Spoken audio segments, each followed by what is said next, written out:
Good morning students. इस video में हम पढ़ेंगे about reproductive health. The physical and mental wellbeing of an individual is regarded as an individual's health. तो किसी भी एक इंडिविजुअल की, किसी भी पर्सन की हेल्थ है वो क्या है? उसकी फिजिकल हेल्थ, उसकी मेंटल हेल्थ, मतलब वो फिजिकली फिट होना चाहिए और मेंटली भी स्ट्रांग होना चाहिए, तब जाकर के हम ये कहेंगे कि वो हेल्दी है। To keep the body healthy, every human being at any age needs to have a balanced diet. तो अगर आप बैलेंस डाइट लेते हैं किसी भी एज पर लाइफ की, तो आप हेल्दी रह सकते हैं।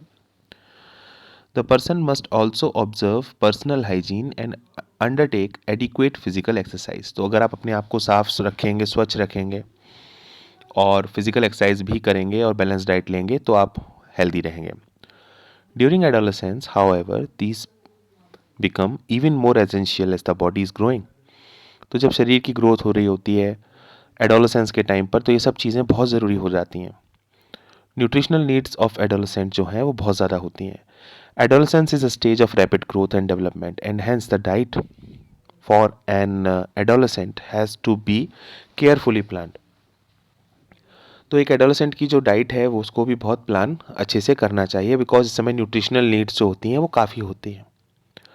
आपने बैलेंस डाइट के बारे में पढ़ा हुआ है। आप रिकॉल कीजिए, इस बात को सोचिए कि जो बैलेंस डाइट होती है इसका मतलब क्या होता है। It means that meals include proteins, carbohydrates, fats and vitamins in requisite proportions.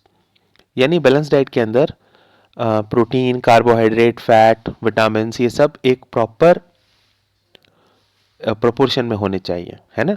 हमारी इंडियन मील में क्या होता है? रोटी, राइस, दाल, वेजिटेबल्स, ये सब एक बैलेंस्ड मील कहलाती है। Milk is a balanced food in itself. दूध भी अपने आप में एक बैलेंस्ड फूड है। फ्रूट्स भी नॉरिशमेंट प्रोवाइड करते हैं।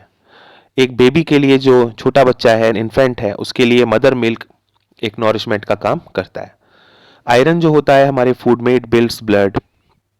Iron rich food such as leafy vegetables, jaggery जैसे गुड़ है, पत्तेदार सब्जियां हैं, मीट है, सिट्रस फ्रूट्स हैं जैसे नींबू है, ठीक है ना। ये सारे के सारे क्या हैं? हमारे लिए इम्पॉर्टेंट है, ज़रूरी हैं। आंवला ये भी काफ़ी इंपॉर्टेंट होता है, एक सिट्रस फ्रूट जैसा ही है और ये काफ़ी ज़रूरी होता है एडोलेसेंट्स के लिए। Check items for lunch and dinner in your meal and is the meal balanced and nutritious. आप अपने खाने में, दिन के खाने में, रात के खाने में, ब्रेकफास्ट में क्या लेते हैं और आप देखिए क्या वो बैलेंस्ड है, न्यूट्रिशियस है। क्या उसके अंदर अनाज है, सीरियल्स हैं, क्या वो आपको एक एनर्जी सोर्स के तौर पर ठीक रहेगा? क्या आप मीट लेते हैं या क्या आप नट्स लेते हैं, पल्सेस लेते हैं, जिससे कि आपको प्रोटीन मिलेगा जो कि ग्रोथ के लिए बहुत ज़रूरी होता है। Also does it include fats and sugar that give you energy. क्या फैट और शुगर उसमें है जो आपको एनर्जी देने का काम करते हैं? और क्या आप फ्रूट और वेजिटेबल लेते हैं, क्योंकि ये भी काफ़ी ज़रूरी है। आपको एक बात का ध्यान रखना है कि जो चिप्स होते हैं या दूसरे पैक्ड फूड्स होते हैं, खाने में तो भले ही अच्छे लगें लेकिन ये आपके स्वास्थ्य के लिए ठीक नहीं होते और इनके अंदर जो न्यूट्रिशनल वैल्यू है वो भी पूरी की पूरी नहीं होती, इसलिए इनको हमें नहीं लेना चाहिए। एक एक्टिविटी आपको बताई गई है, make a group with your friends, write down the items of food in your breakfast, lunch and dinner you had on previous day. तो आप एक लिस्ट बना सकते हैं कि आपने पिछले दिन या पिछले हफ्ते क्या क्या खाया, लंच में, ब्रेकफास्ट में, डिनर में, और आइडेंटिफाई कीजिए उन आइटम्स को जो कि प्रॉपर ग्रोथ के लिए ज़रूरी हैं। और जंक फूड को भी आप इसमें से फाइंड आउट कर सकते हैं। तो जंक फूड क्या होता है? जो कि हमारे लिए हेल्दी नहीं होता। तो एक्टिविटी 10.5 ये क्या बताती है? Gate ideas from pictures given in the figure, prepare charts or posters and paste them in the class so that you are aware of the diet for adolescents। तो आप इस पिक्चर में देख करके फूड्स को आइडेंटिफाई कर सकते हैं, चार्ट्स बना सकते हैं और बैलेंस डाइट से रिलेटेड जो पोस्टर्स हैं वो अपनी क्लास में लगा सकते हैं। You may use your creative ideas and present it like an advertisement. तो आप एक एडवर्टाइजमेंट भी बना सकते हैं अपने क्रिएटिव आइडियाज़ से और बच्चों को बैलेंस डाइट के बारे में समझा सकते हैं। You may even organise a competition on this topic. आप इस पर कॉम्पिटिशन भी ऑर्गेनाइज करा सकते हैं। तो देखिए यहाँ पर मीट है, वेजिटेबल है, मिल्क है, फ्रूट्स हैं और ग्रेन्स हैं, ये सारे के सारे न्यूट्रिशियस आइटम्स कहलाते हैं जो हमारी डाइट में होने चाहिए। अगला है पर्सनल हाइजीन, जो कि हेल्थ के लिए काफ़ी ज़रूरी होता है। हर एक को दिन में कम से कम एक बार बात ज़रूर करना चाहिए, नहाना चाहिए। It is more necessary for teenagers because the increased activity of sweat glands sometimes make the body smelly. तो जो टीनेजर होते हैं उनको तो अवश्य नहाना चाहिए, बिकॉज उनके अंदर जो स्वेट ग्लैंड्स हैं उनकी एक्टिविटी ज़्यादा बढ़ जाती है, जिसके कारण उनके शरीर से दुर्गंध भी आने लगती है। So all the parts of the body should be washed and cleaned every day. आपको ध्यान रखना है कि आपकी बॉडी के सारे पार्ट्स ठीक से क्लीन हो रहे हैं और साफ हैं। If cleanliness is not maintained there are chances of catching bacterial infection. आपको पता है कि अगर आप अपने आप को साफ नहीं रखेंगे तो बैक्टीरियल इन्फेक्शन आपको हो सकता है। गर्ल्स को तो अपना खास ख्याल रखना चाहिए जब उनको मेंस्ट्रुअल फ्लो हो रहा हो, क्योंकि जब मेंस्ट्रुअल फ्लो हो रहा होता है तब ब्लड लॉस होता है, और उसकी वजह से आपको जो है अपने घर में अपने आप को साफ करके रखना चाहिए। They should keep track of their menstrual cycle and be prepared for the onset of menstruation. तो अपने साइकिल का पूरा ध्यान रखना चाहिए उनको, मेंस्ट्रुअल साइकिल का, और जब भी उनका मेंस्ट्रुअल साइकिल आने वाला हो उस समय उनको तैयार रहना चाहिए। सैनिटरी नैपकिन, होममेड पैड्स का इस्तेमाल वो कर सकती हैं, और पैड को 4-5 घंटे के अंदर उनको बदलते रहना चाहिए जैसी उनकी रिक्वायरमेंट हो उसके अनुसार।